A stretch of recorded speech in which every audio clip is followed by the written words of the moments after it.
Vamos continuar aqui agora o versículo 25 e a gente vai tentar terminar mais rápido agora. Eu quero ver de 25 até 28. Quanto às pessoas virgens, não tenho mandamento do Senhor, mas dou meu parecer como alguém que, pela misericórdia de Deus, é digno de confiança. Por causa dos problemas atuais, penso que é melhor o homem permanecer como está. Você está casado? Não procure separar-se. Está solteiro? Não procure esposa. Mas se vier a casar-se, não comete pecado. E se uma virgem se casar, também não comete pecado. Mas aqueles que se casarem enfrentarão muitas dificuldades na vida. Eu gostaria de poupá-los disso. Paulo, sempre engraçado. Então parece que eles fizeram uma pergunta, né, de novo, sobre essas coisas, querendo entender o que é melhor, o que eles devem fazer, como que é para o cristão que quer casar, pode casar, mais espiritual não casar. Então ele está respondendo para eles, falando sobre a importância, sobre o chamado de cada um. Ele fala que não tem mandamento, mas ele é uma pessoa de confiança, ele tem um pouco de sabedoria. Parece que ele sofreu com sua esposa, eu acho, porque ele não fala muito bem sobre casamento. Talvez ele queria ser missionário e a esposa segurou ele de fazer qualquer coisa no ministério, não sei, mas para ele focar no ministério é mais difícil no casamento, né? Então esse vai ser o foco dele. Então ele fala, por causa dos problemas atuais, penso que é melhor o homem permanecer como está. Então não procura nada diferente. Se você está casado, você não pode procurar separar. Se você está solteiro, não precisa procurar uma esposa. Se você está bem sendo solteiro, você pode continuar como solteiro. Se você está casado, você precisa continuar casado. Você não pode procurar sair disso. Mas também, se vier a casar, não comete pecado. Não é pecado casar. Ele vai falar que é melhor não casar. Esse é o que Paulo ensina aqui. Mas se você casar, também não é pecado. É uma outra oportunidade, é um outro chamado, e Deus vai usar isso na sua vida, para o seu crescimento, para mostrar Cristo, né? Você pode ter filhos, você pode ter essa oportunidade, ter uma família que vai abençoar você, sua esposa, ou seu marido e seus filhos. Vocês vão poder abençoar o mundo dessa forma. Então não é pecado casar. Mas se você não quer casar, também não é pecado. Então, casando, não casando, não é pecado. Mas ele fala, mas aqueles que se casarem enfrentarão muitas dificuldades na vida. E é verdade, é verdade. Paulo não está mentindo aqui. Em casamento, nós temos que pensar diferente. Agora, eu tenho minha esposa e eu tenho 9 filhos para pensar. Agora, quando eu quero fazer uma viagem para visitar alguém, não é tão fácil. Se eu quero ensinar um estudo bíblico, eu preciso fazer quando as crianças não estão fazendo bagunça. Eu preciso cuidar do meu tempo, eu preciso fazer sacrifícios, eu preciso gastar tempo com meus filhos, eu preciso gastar tempo com minha esposa, eu preciso gastar tempo na palavra, eu preciso cuidar de todas essas coisas. Mesmo se não tem problemas no casamento e no relacionamento com meus filhos, eu vou precisar gastar mais tempo, eu vou tirar tempo de outras coisas. No casamento, eu preciso pensar nas necessidades da minha esposa. Então é mais uma coisa para pensar. Eu preciso ajudar ela nas suas dificuldades. Então, no casamento, a gente vai ter mais dificuldades. A gente vai ter que cuidar mais sobre o lugar que a gente vai ficar. Como o homem solteiro, você pode ficar em qualquer lugar, você pode ficar na casa de alguém, você quer fazer uma viagem, você quer plantar uma igreja, você quer ser missionário, qualquer coisa é mais fácil como solteiro. Sendo casado, você tem que procurar uma casa boa, você tem que ter condições de cuidar dessa vida, você tem que pensar em muitas coisas. Ter família é diferente. Não é pecado, mas você vai ter mais dificuldades. É o resultado. É uma consequência de casar. Significa que casar é errado? Com certeza não. Eu sei que para mim, para minha vida, a melhor coisa que eu podia fazer era casar. Quando eu casei com 18 anos, então tudo aconteceu muito rápido. Eu casei cedo, depois a Dani ficou grávida 6 dias depois do casamento, né? E tudo foi rápido. Mas a gente perdeu aquele primeiro filho, e depois mais 3. A gente perdeu 4 antes da Hope nascer. E foi um tempo que eu precisei crescer como um homem. Eu precisei cuidar da minha esposa, eu precisei aprender a amar, eu precisei aprender a ser maduro. Eu não podia ser mais criança. Para mim, era o que eu precisava, porque eu plantei uma igreja com 22 anos. E eu precisava estar preparado para lidar com dificuldades, eu precisava ser mais maduro, eu precisava saber pensar no sofrimento dos outros, eu precisava saber lidar com minhas emoções, eu precisava entender a dor de passar por algo difícil. Era muita coisa que Deus estava fazendo na minha vida e Ele usou a família e o casamento para fazer isso. O chamado de Deus para a minha vida era casar e foi a melhor coisa possível para mim. Eu precisava disso, mas com o casamento vem mais dificuldades. Não significa que é ruim. Às vezes é o chamado de Deus. Mas precisamos pensar nisso. E ele fala, e eu gostaria de poupá-los disso. Ele fala, eu não quero que se passe por esse sofrimento que eu passei. Eu acho que ele ficou traumatizado com o casamento dele. Não sei como foi. Versículo 29. O que quero dizer é que o tempo é curto. De agora em diante, aqueles que têm esposa vivam como se não tivessem. Aqueles que choram como se não chorassem. Os que estão felizes como se não estivessem. Os que compram algo como se nada possuíssem. Os que usam as coisas do mundo como se não as usassem.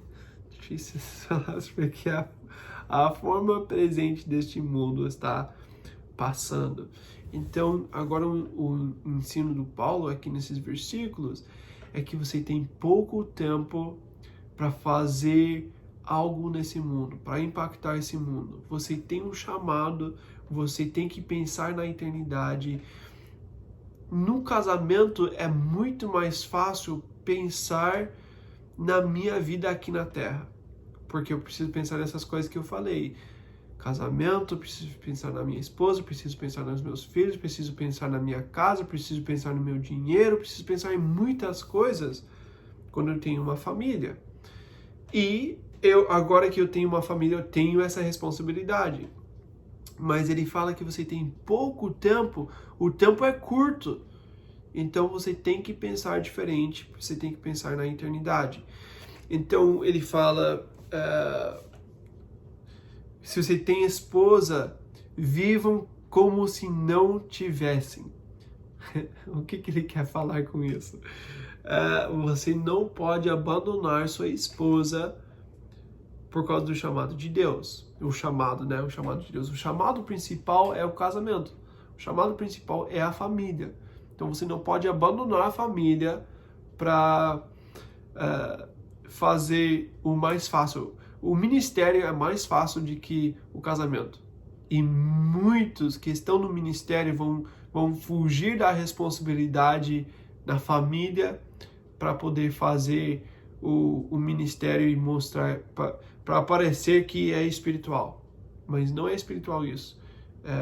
Fugir da sua responsabilidade como marido, como pai, não é espiritual. Mas juntos no casamento, lembra que ele falou no início, você, marido, você tem que pensar primeiro na sua esposa. Você, esposa, tem que pensar primeiro no seu marido. Juntos no casamento, vocês precisam decidir colocar Deus em primeiro lugar. Se você está casado, não deixe o casamento impedir vocês de servir Jesus. Vocês dois têm pouco tempo. Então, às vezes, a mulher tem que fazer um sacrifício maior para deixar o marido sair e fazer alguma coisa no ministério. Às vezes, o marido tem que gastar mais tempo fazendo uma coisa que não quer para ajudar a mulher a ter a oportunidade de mostrar Jesus de alguma forma, ou alcançar alguém, ou ter uma conversa com um amigo, alguma coisa. A gente não pode deixar o casamento parar a gente de viver o chamado de Deus. É isso que ele está falando. Não abandonar o casamento para fazer o ministério, não é isso. Mas juntos no casamento, viver para a eternidade. E fazer sacrifícios para deixar a outra pessoa no casamento viver para a eternidade também.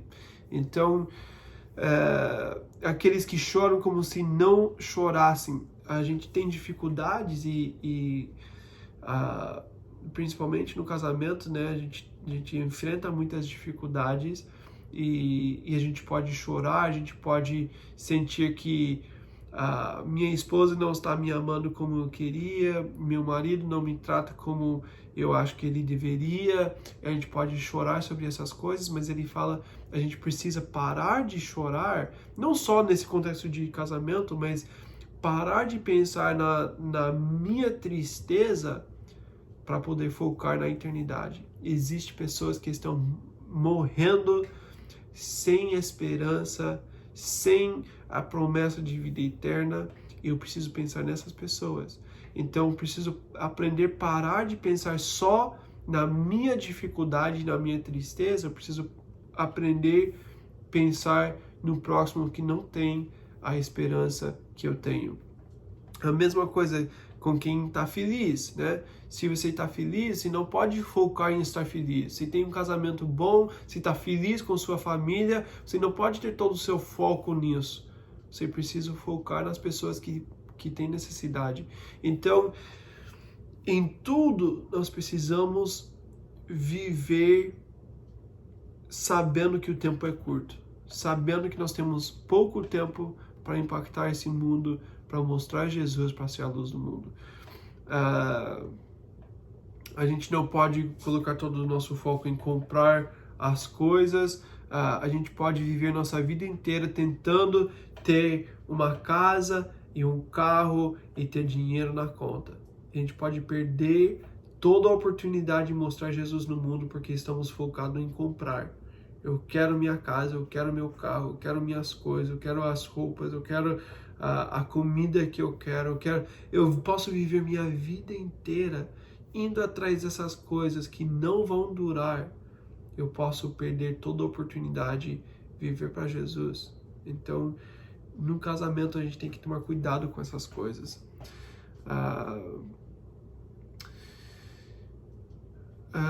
Então a gente precisa saber que o mundo está passando e a gente precisa viver para a eternidade. Versículo 32. Gostaria de vê-los livres de preocupações. O homem que não é casado preocupa-se com as coisas do Senhor, em como agradar ao Senhor. Mas o homem casado preocupa-se com as coisas deste mundo, em como agradar sua mulher. E está dividido. Desculpa. Tanto a mulher não casada como a virgem preocupam-se com as coisas do Senhor, para serem santas no corpo e no espírito, mas a casada preocupa-se com as coisas deste mundo, em como agradar seu marido. Estou dizendo isso para o próprio bem de vocês, não para lhes impor restrições, mas para que possam viver de maneira correta, em plena consagração ao Senhor. Então, de novo, ele mostrou esse lado que, estando casado, você vai pensar nessas outras coisas, e se você está casado, você precisa pensar nessas coisas. O marido precisa prover uma casa, precisa prover as condições de cuidar da sua família, né? de ter uma vida boa para sua esposa, para os seus filhos. Precisa pensar nessas coisas. É uma responsabilidade do marido. Mas se você não tem família, você pode focar completamente em Jesus. Então, eu acredito que a pergunta para ele, para o Paulo, era sobre não casar, porque faz muito sentido ele focar nisso nas respostas. Eu sei que Deus nos deu casamento. A Bíblia fala muito bem sobre casamento em todo lugar. Em Gênesis, quando ele nos deu casamento, ele viu que o homem sozinho não era bom. Então ele deu a mulher como presente para ele, sabendo que ele precisava disso. Então, para quem tem um chamado para não estar casado, não precisar disso, é melhor para ele não casar. Paulo tem esse chamado, e para o Paulo é melhor não casar. Mas para quem tem um chamado para ser casado, para quem não tem o chamado de ser solteiro, é melhor casar. Então a gente tem que tomar cuidado de não pensar que é mais espiritual não casar.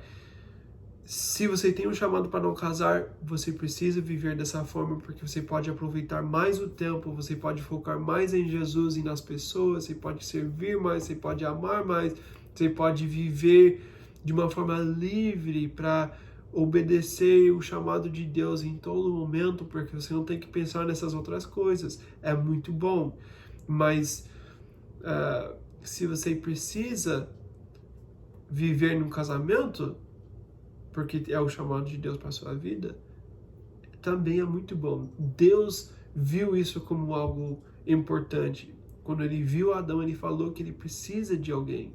E casamento é algo que Deus nos deu como presente, e é algo muito bom. O perigo é que a gente pode parar de pensar nas coisas eternas, porque nosso foco é a necessidade da família. Então, se nós somos casados, se nós queremos casar, temos que lembrar essa verdade. No casamento, eu não posso parar de viver para a eternidade. Esse é o ponto principal. Versículo 36, estamos quase terminando aqui. Se alguém acha que está agindo de forma indevida diante da virgem de quem está noivo, que ele está passando da idade, achando que deve se casar, faça como achar melhor. Com isso não peca, casem-se.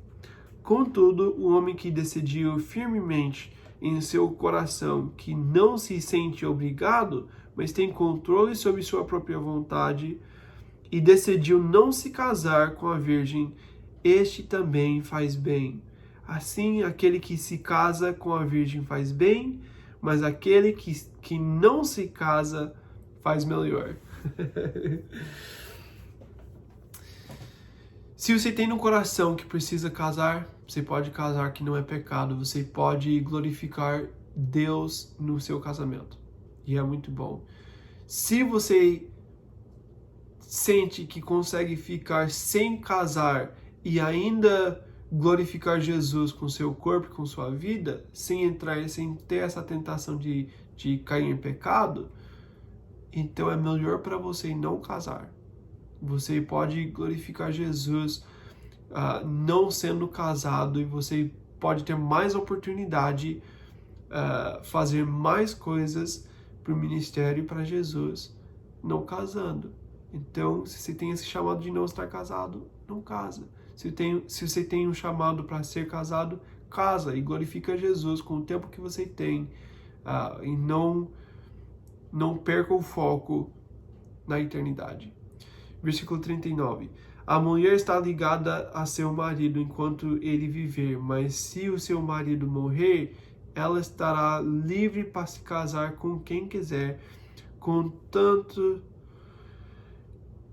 que ele pertença ao Senhor. Em meu parecer, ela será mais feliz se permanecer como está, e penso que também tem o Espírito de Deus. Acho que é a terceira ou a quarta vez que ele fala que é melhor não casar. Mas a mulher que o marido morreu, ela está livre. Ela não precisa ficar sem casar, ela pode casar de novo, ela tem liberdade. Mas Paulo pensa que é melhor não casar. Amém, Paulo. Obrigado. Você deixou claro esse ponto que você acha que é melhor não casar. Mas ela tá livre, né? Ela não precisa. Ela estava casado, mas se ele morreu, você está livre. Você pode casar novamente. Não é pecado isso. Então, provavelmente foi uma outra pergunta da igreja, né? Se alguém morreu, você está livre, você pode casar de novo, não pode casar, como é? E Paulo fala, não é pecado. Você tem liberdade, pode casar, mas não precisa casar, né? E você pode não casar também. Mas, de qualquer forma, nós precisamos glorificar Jesus no casamento ou fora do casamento. A gente precisa sempre glorificar Jesus, né, em tudo que a gente faz. Então, estando casado, não estando casado, vamos glorificar Jesus com nossas vidas, vamos viver para a eternidade, vamos pensar no próximo, não nos meus desejos somente, e vamos amar de uma forma sacrificial.